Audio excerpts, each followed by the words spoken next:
Ang pag-uusapan naman natin ngayon ay ang Linux networking. Okay? So, siyempre, basic pa rin tayo.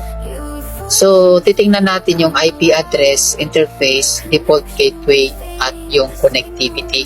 Okay? So, yun lang muna ang ating titingnan. Okay, una, ano ang network interface? Ang network interface ay madaling salita. Yan yung Wi-Fi o di kaya kable, Ethernet ba?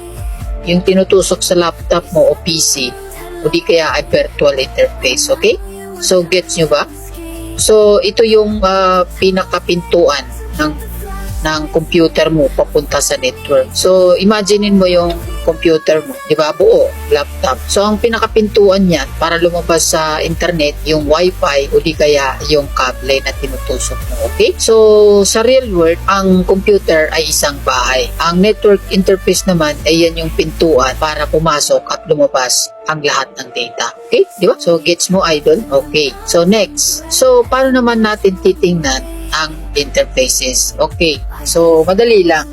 Itatype lang natin yung IP tapos link. So, ganyan lang para makita natin yung mga interfaces. Okay? So, yan yung interfaces. Ito, yung LO, ang ibig sabihin niyan ay loopback interface. Okay?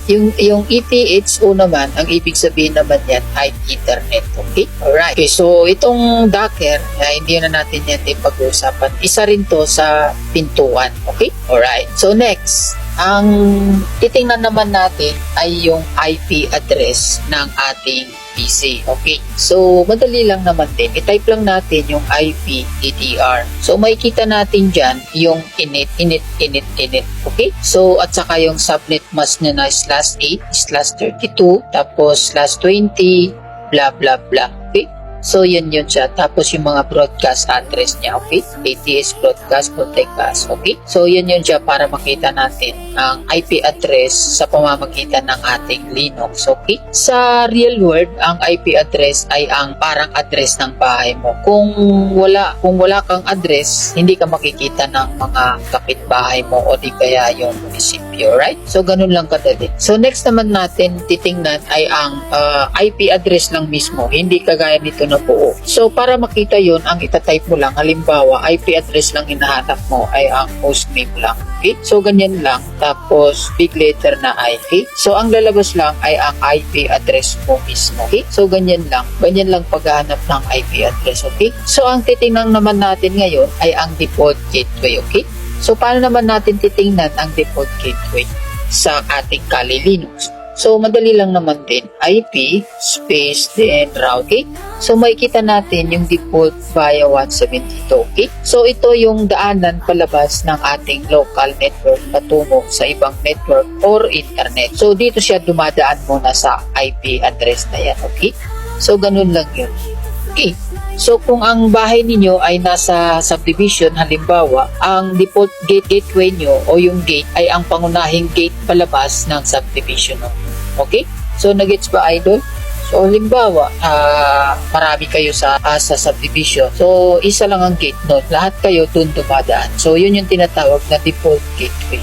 Lahat kayo dun dumadaan. Okay? So, next, subukan natin ngayon mag-test. So, ping natin yung 127.0.0.1. Okay? So, ganyan lang. Okay. So, parang sobra, ika-cancel ko na lang. Kasi pagka ganito lang, ping kagaya sa Windows, tuloy-tuloy yun siya. So, para utusan natin si Linux na isa lang ang 4 lang kanyang ipapakita is ganito naman ang kanyang command. Ping 127.0.0.1 then space dash then C then 4 para 4 lang ang kanyang ipapakita. Okay? So, ganyan lang. 4 lang talaga ang kanyang papakita.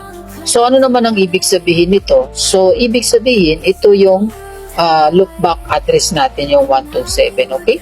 So, ibig sabihin yan, sinusubukan nito kung gumagana ang network stack ng sarili nating computer. Okay? So, ganun lang yun. So, pangalawa naman, test naman natin yung 888. So, para naman mag-test ng 888. So, ganun lang uli. Space C, then 4. Siyempre, lagyan natin. Sa 88 ka, then space C, then space, then 4. Okay?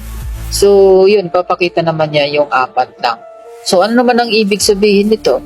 So, ang ibig sabihin naman yan ay sinusubukan natin or sinusubukan niya kung meron tayong connection sa internet gamit ang IP address. Okay? So, yun lang yun. So, pangatlo, subukan naman natin i-ping si Google. So, ping, then google.com, tapos space, then C, then 4. Okay? Right. So, titingnan natin. So, ano naman ang ibig sabihin ng Google? Bakit natin siya pining? Ang ibig sabihin naman yan ay sinusubukan natin ang internet at DNS name resolution. So, titingnan naman natin yung listening port. So, para naman makita ang listening port. So, ganito naman ang command yan. SSH space, then okay, then enter. So, ano naman ang ibig sabihin yan? So, ano yung makikita natin dyan? So, makikita natin dito yung mga ports na kagaya ng UDP, TCP, and then ang ating local address. Okay? So, ganyan lang yun siya. So, common beginner mistake. So, maraming beginner ang nalilito kapag walang reply ang ping. Ibig sabihin, tandaan natin na may mga server na sadyang nakadisable ang ICMP o ping para sa seguridad. So, hindi ibig sabihin nito ay offline agad ang server. So, sa network kasi, sa CCNA natin, minsan pagka nagtitest tayo ng ping, meron din naman tayong doon na hindi gumagana, pero buhay naman yung network. So, ibig sabihin sa CCNA natin, pagka hindi gumana, minsan nakasama ka sa ACL. So, ganun din dito sa Linux. Sa Linux naman, ganun pagka chinek natin, minsan naka-disable lang siya para sa seguridad. Okay? So, hindi siya nagpiping pero buhay ang network connectivity. Okay? So, kapag nag-trouble tayo ng network, sundin ang mga simpleng command na ito sa pagkakasunod-sunod. Okay? So, una, iping mo muna yung 127.0.0.1. So, pangalawa naman ay ping mo yung public IP. Okay? So, gaya ng 888. So, ang pangatlo naman ay ping mo naman yung domain gaya ng google.com. Okay? Sa ganoong paraan, mas madali natin matukoy kung saan ang problema. Okay? So, ganun lang yung kadali. Okay? So, ano naman ang pagkakaiba ng private at saka public IP address. Okay? So, ang pagkakaiba naman doon, ang private IP ay ginagamit lamang sa loob ng local network. So, halimbawa, yung 192.168.1.1. Okay? Sa public IP naman, ang ginagamit ay upang makipag-ugnayan sa internet. Okay? So, yun yung ibig sabihin, yun yung connection, ang public papunta sa internet. Okay? So, laging magkasamang dalawa na yun. Kung wala kang public, hindi ka makakonect kahit meron kang private. Kung may private ka naman, kung wala ka namang public, hindi ka rin makakalabas.